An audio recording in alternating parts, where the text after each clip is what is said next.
as Catholics, we navigate through life, sometimes moving away from God, sometimes in communion with God. So the whole point is we need to try to stay in the center of the hurricane. Yeah. And that symbolizes us being in communion with God. The chaos is still around us all the time, right? All the time, yeah. And the moments when we decide to move away from God, that's when we walk right into the chaos. It's time again for another Around the Diocese program here on Nashville Catholic Radio. My name's Ron Fleitz. I'm delighted to be with you today. And with us is a great guest. How long have you been here, Jose? Working for the diocese? Yeah. I'm about to be a year in April, so it's fairly new. Really? Okay. Okay. I thought you'd been here forever when I met you. I wish. I mean, I've been serving in Sagrado for about 8 years. So I think that's where I guess my experience comes from. But at the diocese, I've been blessed to work with them for about a year now. But before we get into that and find out more about Jose, I think it's important that we just say a Hail Mary. In the name of the Father, Son, Holy Spirit. Hail Mary, full of grace, the Lord is with thee. Blessed art thou among women, and blessed is the fruit of thy womb, Jesus. Holy Mary, Mother of God, pray for us sinners, now and at the hour of our death. Amen. Father, Son, Holy Spirit. Amen. Jose Arias, we met at St. Stephen's, I think, and I forget what the reason was, because you don't attend St. Stephen's, but you were there one day. Yeah, because of my work right here at the diocese at the beginning, especially at the beginning, it was very, it was me going around the diocese to different parishes, getting to know them, and then eventually I started doing a survey, so maybe people at the diocese have seen me around because of the survey that I was doing. So I think that's where we ran into each other, but it's right. been a long time. So, yeah. Well, we're very, all of us here at Catholic Media are very excited about the Hispanic Media programs that Jose is working on, and we're doing everything that we can do from our side in order to grow the Hispanic ministry on radio. The biggest problem we have is I think I know 3 Spanish words, and I took 4 years of Spanish. No, don't worry. I took French too for 3 years. I'm in the same boat as you, so don't worry. Okay.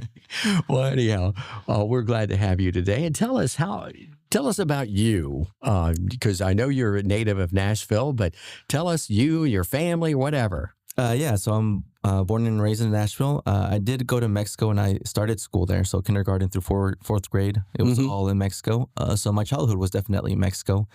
We're part of Jalisco. That's where the little curve of Mexico is at the bottom of the south. That right where like near Yucatan. Yeah. Okay. Well, no, it's actually more toward the west. The west. Right at the curve of Mexico. So we're basically the state of mariachi and tequila. That's what we're known for. So that's let's go. Everybody loves that, right? Yeah. That's where my family's from.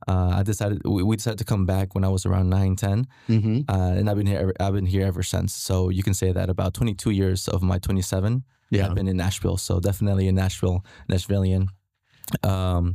And most of my faith has been growing due to my service at Sagrado, now being the biggest parish that we have right in the diocese. Yeah, it's true. Yeah, it's growing. How many families do you have now?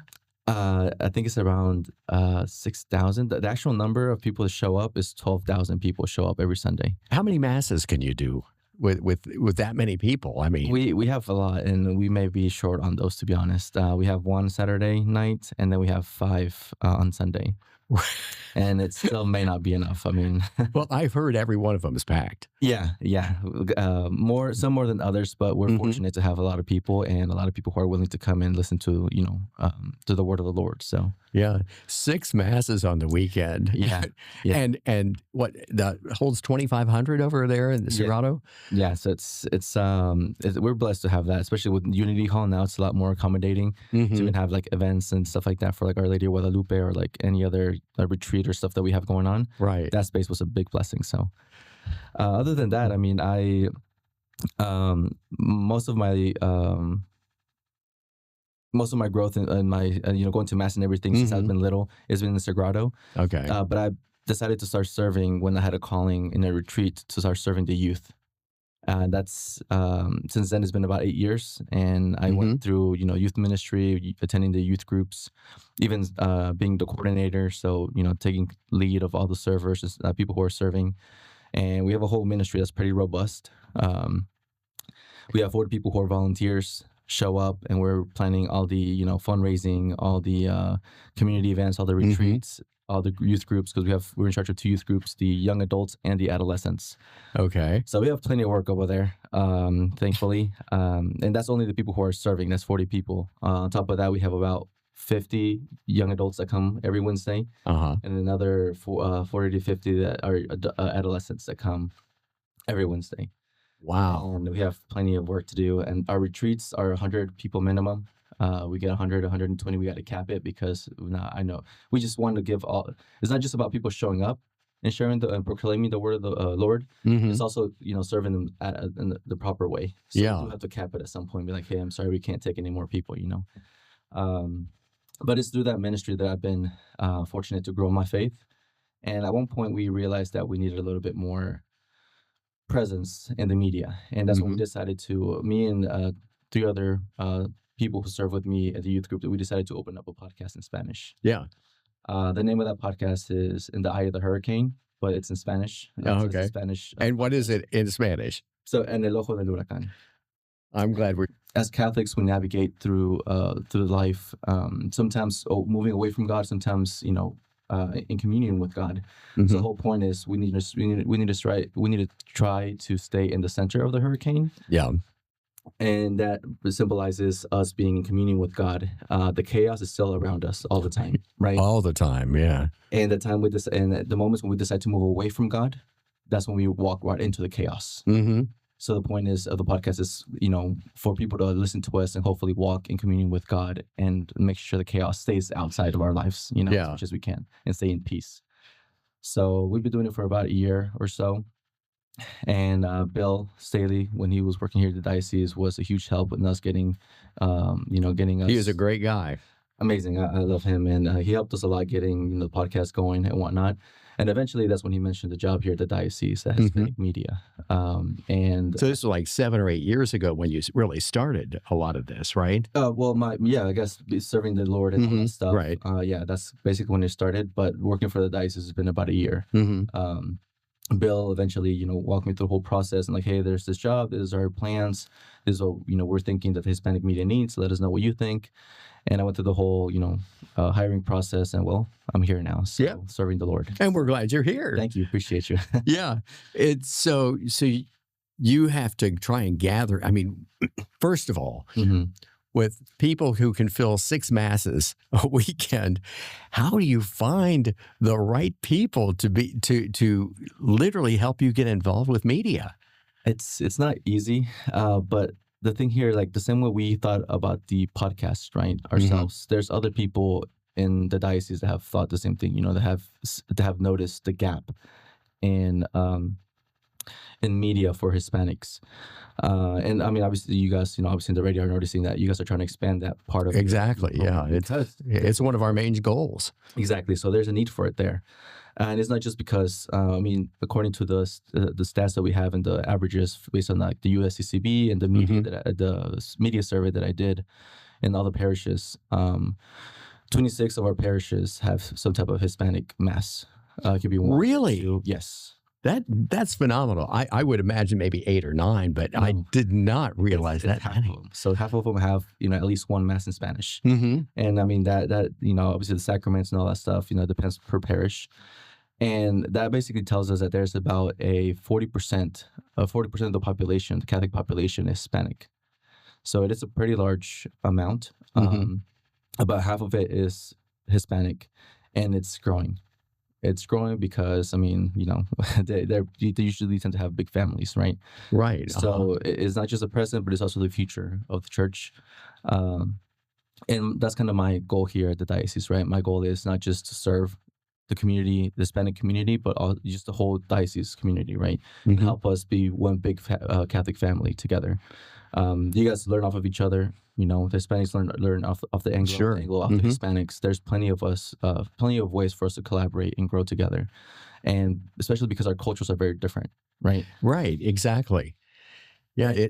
Go ahead. Go ahead. Go ahead. No, go ahead. And I just like me being kind of in the middle, right? Because like my the way I consume media, the way I think, everything's in English, but my faith, my culture is in Spanish. So it's like I'm right wedged in the middle. Yeah, you are in the middle. Oh my gosh! But I love it, and I get to learn, how both communities, like they're really strong in one way, but they're weak in another, and that's where the other shines, right? And that's where I see all the potential. I see a bunch of potential for the diocese, where like Nashville is not just booming in population and the way we're growing in Nashville, right? Because I think we're still the fourth fastest growing city. Yeah, in it's the United States. It's really fast. That's for sure. But I see all this potential as far as like just the Catholic faith, how much we can all grow together. How we can be a really robust diocese, maybe even an example for other dioceses around Nashville, around the USA. Sure. Because part of my job is seeing what other dioceses are doing as far as media goes for the Hispanics. And they're either non-existent or they're still trying to figure it out as well. So there's no way for me to this is the system that works for everybody, right? So let me copy this, right? Right. Inspired by it. There's really nothing there. So I'm building. And that's a challenge for you. It is, but that's kind of where that's where I like to be. I like a little bit of a challenge, right? So yeah. Well, with the Diocese of Nashville just growing so much, and I know it's a lot of that's an influx of people from other parts of the country, especially California, the North, and it for whatever reason it is, it happens to be more and more Hispanic people moving to the area, and thus we've got just a diocese that's exploding on top of that. I mean, and that's all great at the same time. But you got the neat thing about this diocese is there's nothing really holding us back from growing however we need to grow. We can just, if we got the impulse to do it, we can create the means to do it and get the resources with which to follow through on. And that's been very rewarding, I know, to me. And those of you who don't know this, well, of course, I don't think any of them will know it, but Jose is now working with us in the Catholic media productions area in order to help build and back up Jose Cervantes, who's been with us for many years. But we're trying to, grasp a hold of a lot of the Hispanic media, not for us, but for everybody, because we've got airtime that we can use to fill with local programs, and that's exciting to us. Local is where we'd love to be. It'd be nice to be local 24/7, and I know since I've been here, I guess I came in 21, this being 25. In those 4 years, I'm amazed at how much local programming that we do, and now we're really starting to get into the Hispanic ministry and everything else that we can do. And I just see you as a huge impulse for Catholic media here in the area. Well, I just feel fortunate to be part of this growth, right? Like it is a challenge. It is new. It could be maybe, overwhelming for some people, right? Including myself. Sometimes I feel overwhelmed. I'm not going to lie, right? Because there's no real path, right? I'm just hoping I'm taking the right, path to be able to make something that actually works, right? Because just because there's nothing doesn't mean that throwing anything at the wall is going to work, right? So it is a real challenge. But I'm very excited to be part of it, right? I'm very excited to grow with you guys, to be able to, work with anybody who's willing to work with me. And at the same way, same way here, right? I'm trying to help you guys, the best way I can, right? So it is just I'm walking into a buffet full of potential, right? And that's a nice way of putting it too. Yeah. There's plenty of stuff we're doing. I mean, one of the things that I'm doing as far as like my job here goes, because I've been here for about a year, one of the things that I first had to do. By the way, you've done a lot in a year. That's another reason I wanted to have you come on and share, because, people need to know what all you've been doing. Yeah, I mean, it's been a process for sure, and I'm excited to be part of, the diocese, especially one as fruitful as Nashville, honestly, because compared to other dioceses, they're very open to expand and to try new things. So I'm very excited to be here.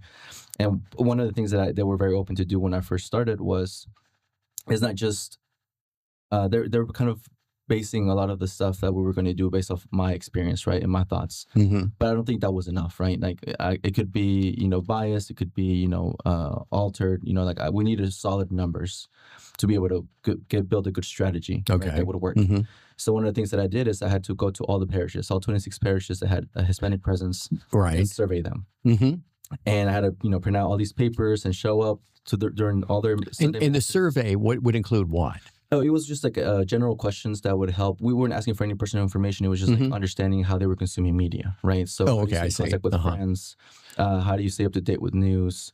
How do you consume your digital entertainment, right? So it's just like general questions like that, right? As well as some demographics like age, gender, stuff like that, so we can understand how people were consuming media.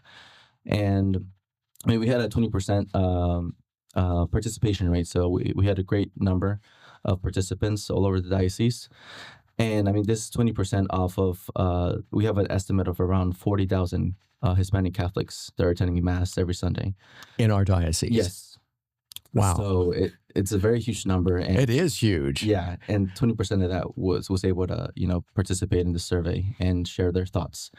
So based off of that, we decided to build a strategy. But the fact that you got 20% participation, you know what the national average is, 1 or 2. I know. Yeah. It's you should be proud of that. I'm very happy and very blessed that everybody decided to pitch in, right? So they're very excited to see like, hey, there's movement here. The diocese is trying to support the Hispanic community. They're trying to help us, give us resources and, communicate with us. And they understood that it was a two-way street, right? It's not just, hey, give me. We have to help. We have to support. We have to do our part. And I think they understood that. And that's why I think we see those numbers, right? Yeah.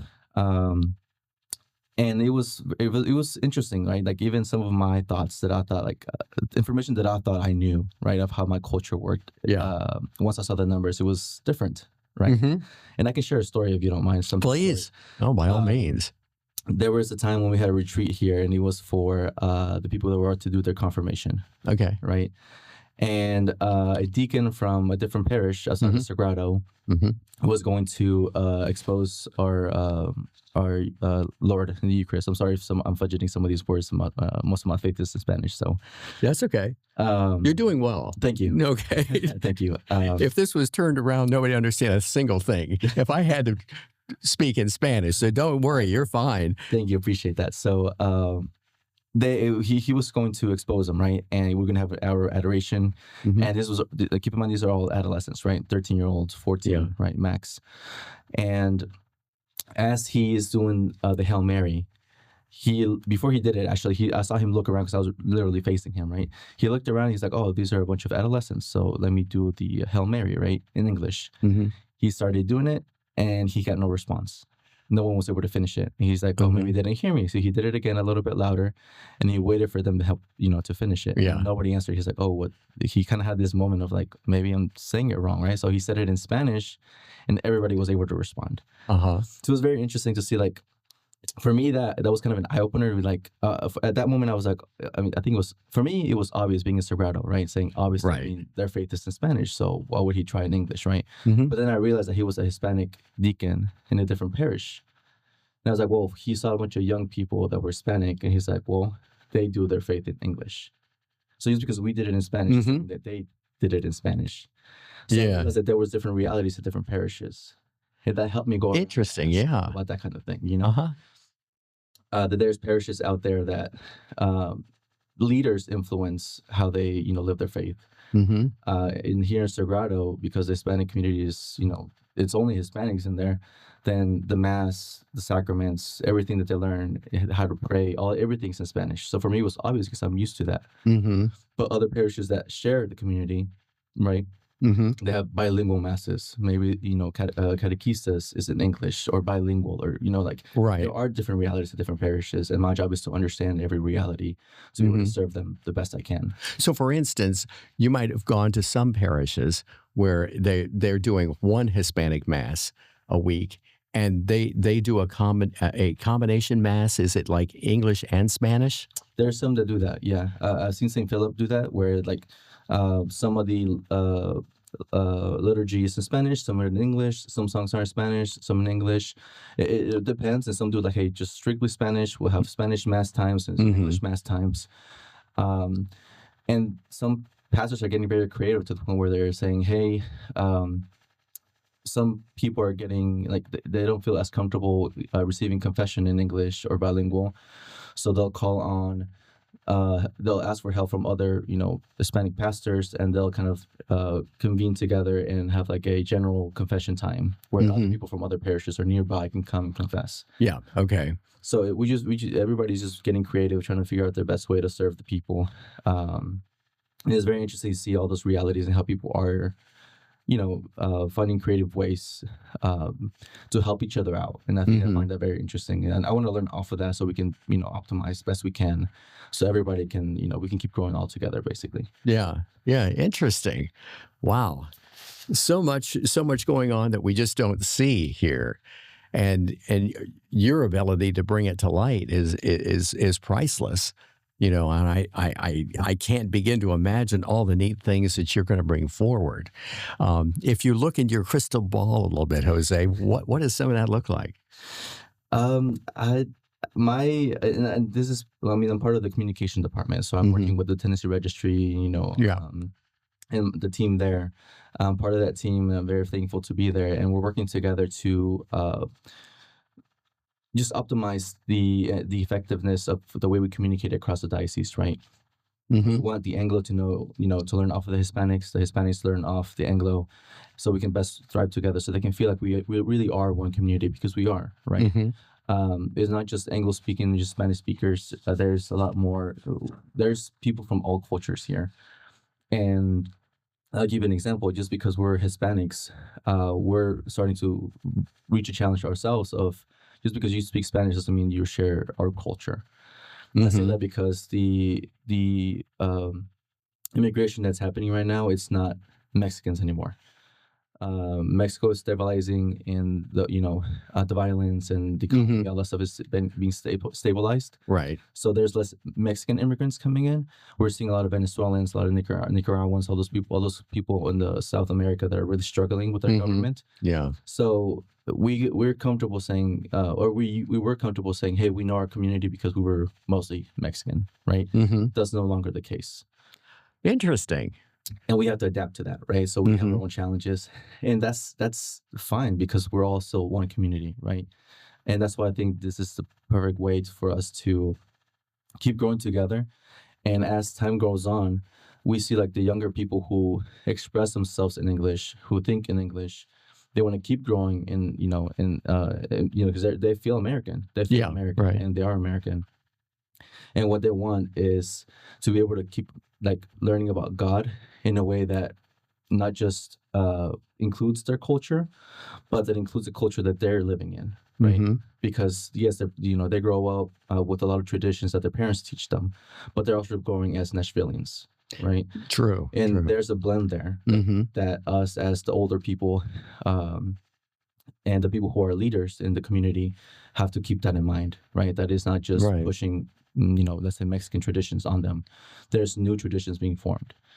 And yeah, I don't know. I don't think I ever thought about that. I was, when I think you're speaking to the Hispanic community, it's not just people who speak Spanish. You've got people from Mexico and all these other Central American countries, as well as other countries, I'm sure.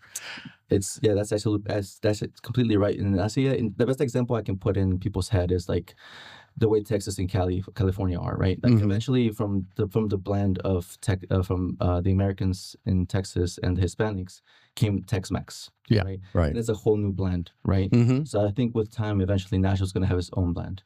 And the beautiful thing about this is that as the cultures merge, us as the leaders, we're the ones that get to kind of set the example and pass on the traditions to the new generations. Yeah, we're the ones that get to pick, kind of help them build something that makes them feel like home, right? Those traditions that will end up being something that in the future generations is going to be normal. And I say that because a lot of Mexicans, or just Hispanics in general, come in with their own traditions, and they're like, I wish I could do the same thing that I did when I was in my own country, right? Like there's things that they desire, but the power here is, or the growth that we have, the opportunity that we have is that now we're creating new traditions for everybody.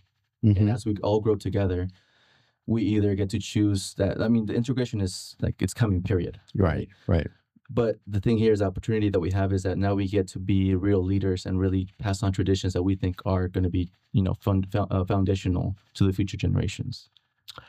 Well, I'll tell you, I got quite a job ahead of you, don't you? We all do. Yeah, that's great. We're plumb out of time. I mean,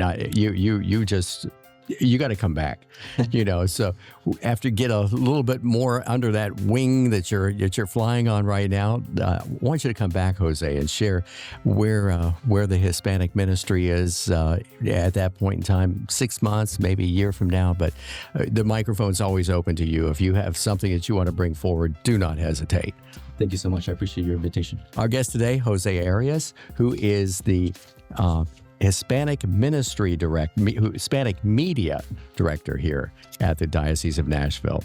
Well, as I mentioned before, we are plumb out of time. Around the Diocese is locally produced and made possible through the generous donations of Ascension Healthcare, our listeners, sponsors, and the Diocese of Nashville. Broadcast worldwide via the Nashville Catholic Radio app, streaming at nashvillecr.com, and locally available at 100.5 FM. We're shining the light of our Catholic faith from Nashville Catholic Radio. Until we meet again, my sincere thanks for listening. God bless you, and have a great faith journey.